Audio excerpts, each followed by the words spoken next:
की कंप्रेसर को कौन चला रहा है? Hello friends, welcome to India Technical. आप देख सकते हैं सर हमें फ्रिज की पीसीबी के बारे में बता रहे हैं। ये हीट सिंक होगा और ये इसमें आपको भी समझना है तो आप ज्वाइन कर सकते हैं इंडिया टेक्निकल। लेकिन कंप्रेसर चलाने का जो सिग्नल आएगा वो कहाँ से आएगा?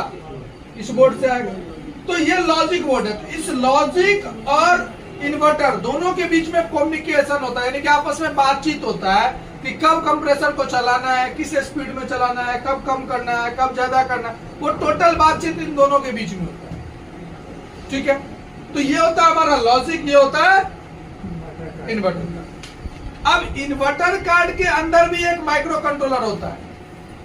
क्यों होता है माइक्रो कंट्रोलर? क्योंकि इसका माइक्रो कंट्रोलर होगा तभी तो इस आईपीएम को ये सिग्नल देगा। और ये माइक्रो कंट्रोलर क्यों होता है? क्योंकि ये माइक्रो कंट्रोलर होगा तभी तो फैन को सिग्नल देगा, डिस्प्ले को जलाएगा, थर्मिस्टर को लेगा, सेंस करेगा, उसके हिसाब से कम्युनिकेट करेगा। अब कुछ मॉड्यूल आते हैं मार्केट में, कुछ सर्किट आती है कि आप बिना लॉजिक का कंप्रेसर चला सकते हैं, लेकिन वो एज ए टेस्ट मेथड है। अब आप उसको जाके सीधा फ्रिज में अप्लाई करोगे तो वो नहीं होगा।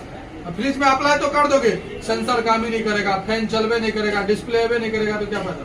हाँ, उसके लिए आप सिर्फ एक टेस्ट कर सकते हो कि आपका लॉजिक से दिक्कत है या इन्वर्टर से दिक्कत है। ये आप सिर्फ पता कर सकते हो। क्लियर है? तो चलिए हम आपको इसी दोनों के बीच का जो कम्युनिकेट होने वाला है उसी के सेक्शन के बारे में। इसके अलावा ये होता है हमारा कॉम्बो।